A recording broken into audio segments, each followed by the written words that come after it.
2 ദിനവൃത്താന്തം 10-ാം അധ്യായം. രഹബയാമിനെ രാജാവാക്കേണ്ടതിന് ഇസ്രായേലെല്ലാം ഷേക്കെമിൽ വന്നിരുന്നതുകൊണ്ട് അവരും ഷേക്കെമിൽ ചെന്നു. എന്നാൽ ശലോമോൻ രാജാവിൻ്റെ സന്നിധിയിൽ നിന്ന് ഓടിപ്പോയി.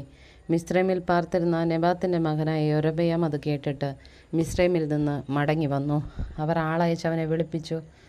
യൊരോബെയാമും എല്ലാം ഇസ്രായേലും വന്ന് രഹബയാമിനോട്, നിന്റെ അപ്പൻ ഭാരമുള്ള നുകം ഞങ്ങളുടെ മേൽ വെച്ചു. ആകയാൽ നിന്റെ അപ്പൻ്റെ കഠിനവേലയും അവൻ ഞങ്ങളുടെ മേൽ വെച്ചിരിക്കുന്ന ഭാരമുള്ള നുകവും നീ ഭാരം കുറച്ചു തരണം. എന്നാൽ ഞങ്ങൾ നിന്നെ സേവിക്കാമെന്ന് പറഞ്ഞു. അവൻ അവരോട്, 3 ദിവസം കഴിഞ്ഞിട്ട് വീണ്ടും എൻ്റെ അടുക്കൽ വരുവീനെന്ന് പറഞ്ഞു. അങ്ങനെ ജനം പോയി.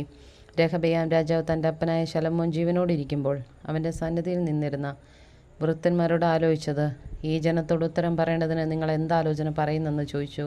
അതിനവർ അവനോട്, ജനത്തോട് ദയ കാണിച്ച് അവരെ പ്രസാദിപ്പിച്ച് അവരോട് നല്ല വാക്ക് പറഞ്ഞാൽ അവർ എന്നും നിനക്ക് ദാസന്മാരായിരിക്കുമെന്ന് പറഞ്ഞു.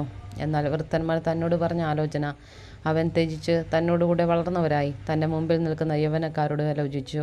നിന്റെ അപ്പൻ ഞങ്ങളുടെ മേൽ വെച്ചിരിക്കുന്ന നുകം ഭാരം കുറച്ച് തരണമെന്നിങ്ങനെ എന്നോട് സംസാരിച്ചിട്ടുള്ള ഈ ജനത്തോട് നാം ഉത്തരം പറയേണ്ടതിന് നിങ്ങൾ എന്താലോചന പറയുന്നെന്ന് അവരോട് ചോദിച്ചു. അവനോട് കൂടെ വളർന്നിരുന്ന യൗവനക്കാർ അവനോട്, നിന്റെ അപ്പൻ ഭാരമുള്ളതോ ഞങ്ങളുടെ മേൽ വെച്ചു, നീ അത് ഭാരം കുറച്ചു തരണമെന്ന് നിന്നോട് പറഞ്ഞ ജനത്തോട്, എൻ്റെ ചെറുവിരൽ എൻ്റെ അപ്പൻ്റെ അരയേക്കാൾ വണ്ണമുള്ളതായിരിക്കും. എൻ്റെ അപ്പൻ നിങ്ങളുടെ മേൽ ഭാരമുള്ള നുകം വെച്ചിരിക്കെ ഞാൻ നിങ്ങളുടെ നുകത്തിന് ഭാരം കൂട്ടും. എൻ്റെ അപ്പൻ നിങ്ങളെ ചമ്മട്ടി കൊണ്ട് ദണ്ഡിപ്പിച്ചു, ഞാനോ നിങ്ങളെ തേളിനെ കൊണ്ട് ദണ്ഡിപ്പിക്കുമെന്നിങ്ങനെ നീ ഉത്തരം പറയണമെന്ന് പറഞ്ഞു. 3-ാം ദിവസം വീണ്ടും എൻ്റെ അടുക്കൽ വരുവീൻ എന്ന് രാജാവ് പറഞ്ഞതുപോലെ യൊരോബെയാമും സകല ജനവും 3-ാം ദിവസം രഹബയാമിൻ്റെ അടുക്കൽ വന്നു. എന്നാൽ രാജാവ് അവരോട് കഠിനമായിട്ട് ഉത്തരം പറഞ്ഞു.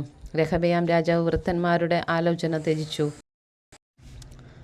യൗവനക്കാരുടെ ആലോചന പ്രകാരം അവരോട്, എൻ്റെ അപ്പൻ ഭാരമുള്ള നുകം നിങ്ങളുടെ മേൽ വെച്ചു, ഞാനോ അതിന് ഭാരം കൂട്ടും. എൻ്റെ അപ്പൻ നിങ്ങളെ ചമ്മട്ടി കൊണ്ട് ദണ്ഡിപ്പിച്ചു, ഞാനോ തേടിനെ കൊണ്ട് നിങ്ങളെ ദണ്ഡിപ്പിക്കുമെന്ന് ഉത്തരം പറഞ്ഞു. ഇങ്ങനെ രാജാവ് ജനത്തിൻ്റെ അപേക്ഷ കേട്ടില്ല.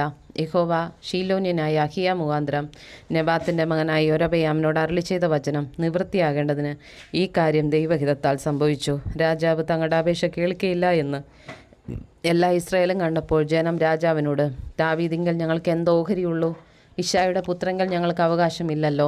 ഇസ്രായേലെ ഓരോരുത്തൻ താൻ തൻ്റെ കൂടാരത്തിലേക്ക് പോയിക്കൊള്ളുവീൻ, ദാവീദെ നിന്റെ ഗൃഹം നോക്കിക്കൊള്ളുക എന്നുത്തരം പറഞ്ഞു. ഇസ്രായേലൊക്കെയും തങ്ങളുടെ കൂടാരങ്ങളിലേക്ക് പോയി.